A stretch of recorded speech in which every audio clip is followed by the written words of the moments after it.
BP Jio satellite চ্যানেলে আপনাদের সকলকে আবার একবার স্বাগত জানাচ্ছি।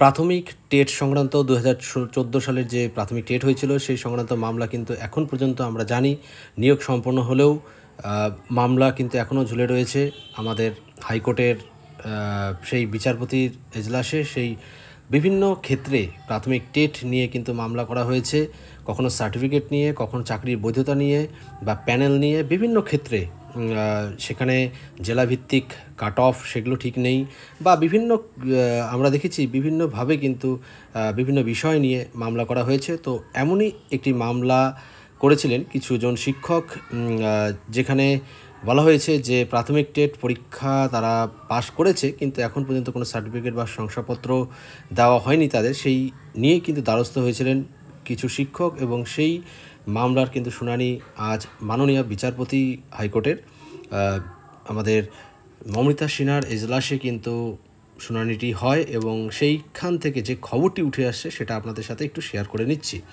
তা বিষয়টা হচ্ছে যে তারা যেহেতু শংসাপত্র পাননি তো সেই জন্য সেই মামলাটা করেছিলেন। তো সেই শুনানির ক্ষেত্রে যে প্রসঙ্গে যা উঠে আসে সেটা হচ্ছে যে যারা টেট পাস করেছেন সার্টিফিকেট নেই। তো কলকাতা হাইকোর্টের বিচারপতি অমৃতা সিনহা প্রশ্ন করেন যে এরাই যে পরীক্ষার্থী কীভাবে বুঝবে, কারণ সার্টিফিকেট ছাড়া তার পরীক্ষার্থী বা চাকরি পেয়েছে পরবর্তীকালে সেটা আপনারা কীভাবে বুঝবেন, সেটা কিন্তু বোর্ডকে প্রশ্ন করা হয়, তাদের আইনজীবীকে প্রশ্ন করা হয়। তো সেখানে বলা হয় যে পরীক্ষার্থী যে সেজন্য সেই ক্ষেত্রে বলা হয় যে বোর্ডের তরফ থেকে যেটা জানানো হয় সেটা হচ্ছে সব রকম তথ্য বা সবার তথ্য নেই বলে সার্টিফিকেট সবাইকে দেওয়া যায়নি। তো সেক্ষেত্রে প্রাথমিক শিক্ষা পর্ষদ এটাও বলে যে সিবিআইয়ের হাতে তথ্য থাকায় সার্টিফিকেট মাঝপথে বন্ধ করে দেওয়া হয়েছে বা দেওয়া সম্ভব হয়নি।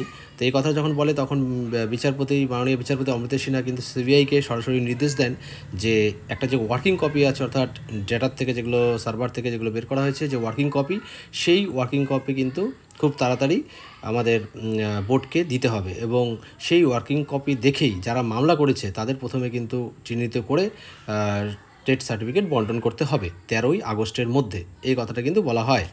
আর তারপরেই আরেকটা কথা যেটা এই প্রসঙ্গে উঠে আসে যে এদিন বিচারপতি তিনি এটাও প্রশ্ন করেন যে বোর্ডের কাছে তথ্য নেই কিন্তু পাশ করেছে, শিক্ষক হয়েছেন, তো এইটা কিভাবে বুঝবেন বা বোর্ড কি বুঝতে পারছে না যে সেই পরীক্ষার্থী? তো সেই ক্ষেত্রে কিন্তু প্রাথমিক শিক্ষা পর্ষদ তখন কিন্তু তার রিপ্লাই জানায় যে যে তথ্যটা তাদের কাছে রয়েছে সেই তথ্য কিন্তু সার্টিফিকেট প্রদান করার ব্যবস্থা করা হবে সেখান থেকেই, এবং তবে এটাও জানায় যে সমস্ত তথ্য নেই, তবে সব সার্টিফিকেট কিন্তু সকলকে কিন্তু সার্টিফিকেটটা প্রদান করা সম্ভব নয়।